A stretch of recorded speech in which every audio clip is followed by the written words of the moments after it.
আসসালামু আলাইকুম ভিউয়ার্স, আমি এখন আমাদের নদীর ভিতর রয়েছি, কুমার নদীর ভিতর। এই যে ধান লাগানো হয়েছে চর দিয়ে। এই যে এদিকে ধান মেলা বড় হয়ে গেছে, আবার এদিকেও ধান আছে। আমি এই যে রাস্তা দিয়ে যাচ্ছি, দেখা যাক কত দূর যেতে পারি। এই যে কি সুন্দর ধান, এই পাশেও ধান, এই পাশেও ধান। এখন অবশ্য নদীতে ধানের সিজন, সেজন্য আমি একটু এগিয়ে যাচ্ছি, দেখি কত দূর যাওয়া যেতে পারে, চেষ্টা করতেছি আর কি।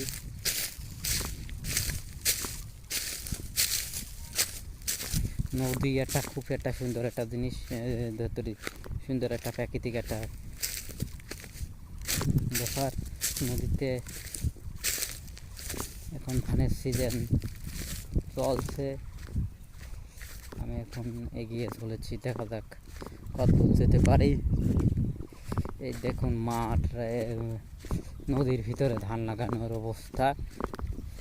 কেউ নতুন লাগিয়েছে, কেউ অনেক দিন আগে লাগিয়েছে। যারা পরে লাগিয়েছে তাদের ধান কাটার সময় খুবই কষ্ট হয় এবং পড়ে যায়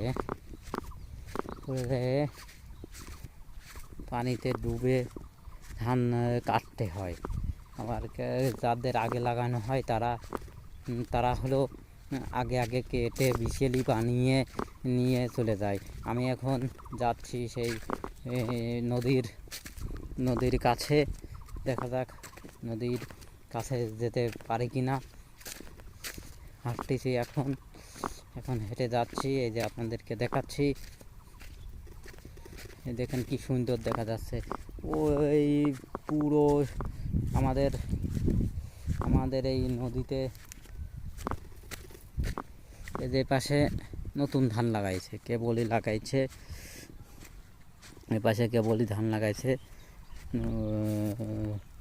বেশি দিন হয়নি। আর এই পাশে এক সপ্তাহ খানিক বা তার বেশি লাগানো হয়েছে।